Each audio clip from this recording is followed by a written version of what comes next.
Everybody's looking forward to some questions. Answering some questions, yeah! Answering some questions, yeah!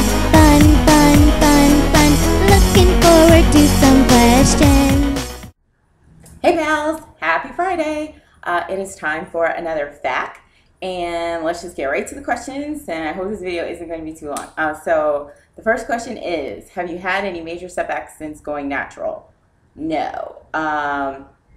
Yeah, no. I don't think I do enough to my hair to really risk setbacks. I mean, I've had like a couple of times where I've used a product and my hair has gotten like pretty icky, and I've kind of had to like nurse it back to health. But besides a major detangling session or anything like that, not really. So, nah, sorry. I haven't like put any iffy treatments or anything like that in there. So, no. The second one is, what do you use to two-strand twist, and how long do you leave them in? Do you have daily maintenance for your twists? And do you do wet or dry twists? Okay, so I have a video on how I two-strand twist. The products that I use, obviously, like you guys know, I have a lot of products, so it really varies. Two products that I really like are like Ohm Sweet Hair Pudding, and also Donna Marie Dream Curling Cream and Curl Junkie Honey Butter have really worked well for me for twisting. I leave them in for as long as I want to, probably like at the most 4 days. Like I'll do them at the beginning of the week, and then I'll take them out for the weekend for a twist out or something like that.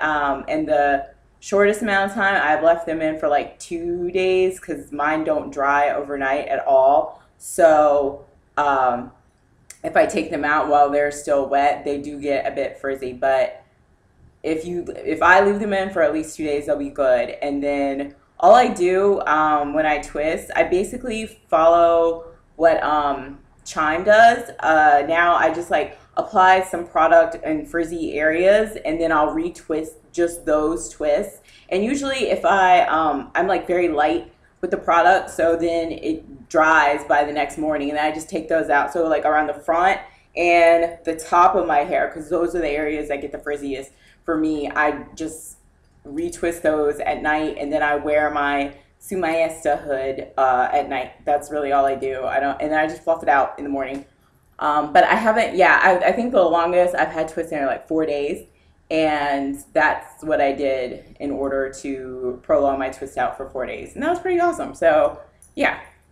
Oh, I always twist on wet hair. When I do dry twists, I don't know. I like to do it on clean hair, so I do it on wet hair because my dry hair always like has product in it. All right, let's see. My hair is similar curl and texture as yours, but I have a weird patch of hair above my ears that is wavy, not really curly, so it makes my wash and goes look a little weird. What product can you suggest that will enhance my curl in those spots? The only product that I have used that in my opinion actually increases curl is the AG Recoil, and that's because it has like magnesium sulfate, and that's the purpose of that ingredient. So that one, I do feel like my curls are a little bit tighter when I use Recoil, but besides that, I don't really know. I actually, like, I don't really pay attention to how tight or loose or elongated my curls are. As long as my hair is not super frizzy and it's not hard, I consider it like a good day. So yeah, I hope that helps though. I love AG Recoil. It's one of my favorite products. Have you ever had your curls cut by a stylist? No. I have never had my curls cut by a stylist. Ever since I did the BC, I have never ever been to a stylist. I've not set foot in a salon, mostly because I am scared to let someone else touch my hair. I hear too many horror stories about people going to the salon, even natural hair salons, not just like a regular salon. And they're like, they broke out the fine tooth comb on my hair, and I was crying while they were combing my hair because, honey, if that happened to me, they would have had to call the cops. And I said, you can call 911 because someone going to have to come get me because I know you just didn't do this to my hair. So, no, I don't go because I'm not trying to catch a charge. Too old for that. Anyways, So I did trim my hair myself. And the question also asked, could you give us a demo? And like, I don't want to be mean, but I'm definitely not gonna do a demo on me trimming my hair because how I did it was not accurate at all. And I don't think it would be helpful to anyone. And I didn't care how it came out. And I don't want to spread misinformation via the interwebs. So I just would not share that with, like, I wouldn't do a video on it, but all I did, like, I had my hair straightened and I was doing like a braid out. So I started braiding my hair for the braid out and my ends were looking kind of ratty. So I was like, oh, I don't like this. So all I did, like at the end of each braid, I did like 10 braids or something like that, but it was like for the braid out. At the end of each braid, after I had already put the twisty tie on it, I just cut, like, it was probably like an inch or half an inch. I honestly didn't measure. I just eyeballed it. I either cut an inch or half an inch at the end of each braid to make the braid even across. So when I took my braid out, it looked better. That's all I did. It is not accurate by any means. My hair from my BC is already fairly layered because when I got my BC, it was all the same length. So then as my hair grows, obviously it's falling at different places on my body because there are different, you know, obviously the hair here is not going to fall at the same place as the hair here, even if they're the same length in inches. So I didn't really care how accurate it was. So I definitely would not want to, I would not want to like have people trimming their hair like that and say like, oh, my hair is jacked up. And I'm like, yeah, I told you. So yeah, next question. Answer that. And so did I do protective styles often? No.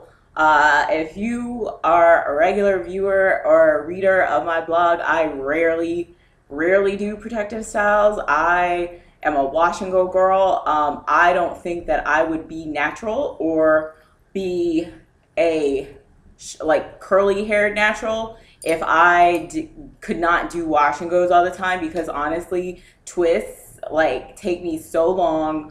Braids take me so long. The last twist out I did, the twist took me 3 hours. I do not have 3 hours every week to spend twisting my hair. I love wash and goes. I want to be able to slap some products on my hair and run out the door or diffuse my hair real quick and just let it be. So no, I've done twist outs, braid outs. I do buns sometimes, but rarely. I prefer the puff to a bun because it's less stress on my edges. But besides that, I have not done any protective styling. I don't, whatever. Anyway, and next question. What leave-ins play well with Kiss My Face Upper Management Gel? Okay, these questions are really iffy because a product could react differently on my hair than it can on your hair. If you watch my porosity video the other day, porosity really affects how products absorb into your hair. So if thicker products won't absorb, then when you put the gel on, you could get more of a reaction and get white clumps and all that. So this is a very individualistic question. So before I answer, I do want to encourage everyone to test out your own products, do your own testing, do your own experimentation, because one combination that works for me may not work for someone else. So that being said, 2 products that I really liked with Kiss My Face Upper Management Gel were the Shea Moisture Shea Butter Leave-In and the Shea Moisture, and this is one that's not in Target, but the Shea Moisture Coconut and Hibiscus Curl and Style Milk, or whatever you want to call it. That one is in Target. Those 2 leave-ins for me worked very well with the Kiss My Face Upper Management Gel. And I haven't used Kiss My Face since December. So I actually have like a little bit left of a bottle, but I just haven't used it because it does react with a lot of things. And I've been experimenting with a lot of new leave-ins and I don't feel like taking the gamble when I know I have other stylers that will not react. So yeah, moving on. I think this is one of the last questions. Is your hair in your latest videos, is it a wash and go or a braid out? Whatever it is, I love it. Thank you. No, this is a wash and go. Today I used, the Shea Moisture Curl Enhancing Smoothie. and then I use Hair Rules Curly Whip on top, and then I actually ran out of Curly Whip on the front of my hair, like right here. I like ran out when I got to here, so I just used some Kinky Curly on top of that, and obviously for my finisher I use Curl Keeper. But yeah, it's just a wash now. I'm lazy. How do I develop a hair regimen? Okay, so in my opinion, the best way to develop a hair regimen is to start off very simple and then add if you feel as if you are not getting what you need from your hair, or your hair is not doing all that you feel it is able to do. My regimen is very, very simple. It's like wash once a week, DC once a week, condition every time I wet my hair, and I basically condition and wash my hair and do everything in sections to minimize tangles. But some people feel as if they need a little bit more. Like I said, like if you need more protein treatments, you need to put those into your regimen. You need to listen to your hair and see when you feel as if you need a protein treatment. When my hair starts getting like kind of limp and parts aren't as curly as they were before, because I know what my hair usually looks like. So then I'm like, all right, maybe it's time to give a little boost with some protein. But it really just depends. Like, so I just recommend people start simple. When I was first like really excited about like being natural and like all this kind of stuff, I had so many things in my regimen. I was like, I'm gonna do this, I'm gonna DC my hair 3 times a week, and I'm gonna use like henna, I'm gonna use indigo, I'm gonna do all these treatments, and I'm gonna use bentonite clay, and it's gonna be awesome because this is what natural hair girls do. Like, we just do our hair all the time. And then after a while, I was kind of like, I don't feel like doing this anymore. So then I just stopped doing it, and my hair is fine. It's not, I didn't need to do those. So some people like to do their hair all the time. Other people don't like to do their hair all the time. And either way is fine. I'm not knocking anyone who loves to do their hair, because I love my hair. But yeah, just keep it simple and then add as needed. Obviously, like, people have been growing hair for years before we had like Ayurveda and like all that kind of stuff. It's nice, I like it, but if you don't need it, if you don't have the time for it, don't do it, you know? Just don't stress yourself out. It's just hair. Okay, I put way too much oil in my natural hair while straightening it, and I refuse to wash it out, and now it's tough to comb through and it's stringy. What do I do? Wash your hair. Sorry, you put too much oil in it. There's no, like, oil will eventually kind of like die down after a few days, but if your hair is hard to comb after you've done this because you use too much oil, just wash it. That's the only way you're gonna get it out. What else are you gonna do? Wash it. That's about it. Sorry.